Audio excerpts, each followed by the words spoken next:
പാലക്കാട് ശ്രീകൃഷ്ണപുരം സ്വദേശിയായ ബിന്ദു എന്ന 48-കാരി സ്ത്രീയുടെ മൃതദേഹം കോന്തുരുത്തി ജോർജിൻ്റെ വീടിന് സമീപം ചാക്കിൽ കെട്ടിയ നിലയിൽ കണ്ടെത്തി.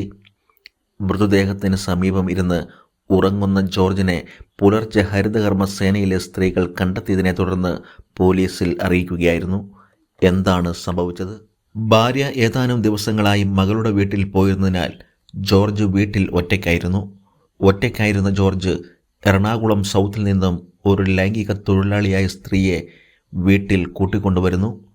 തുടർന്ന് ഇരുവരും ലൈംഗിക ബന്ധത്തിൽ ഏർപ്പെട്ടതിന് ശേഷം പണത്തെ ചൊല്ലി തർക്കത്തിൽ ആവുന്നു.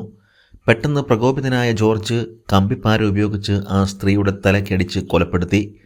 തുടർന്ന് മറവ് ചെയ്യുവാനുള്ള ഉദ്ദേശത്തിൽ ഒരു ചാക്കിൽ കെട്ടി മൃതദേഹം ചുവന്ന് പുറത്തിറങ്ങുന്ന ജോർജ് തളർന്ന് ക്ഷീണിതനായി ബോഡിക്ക് അരികിൽ തന്നെ ഇരുന്ന് ഉറങ്ങിപ്പോകുന്നു.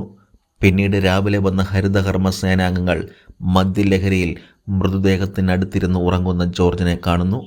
തുടർന്ന് പോലീസിൽ അറിയിക്കുന്നു.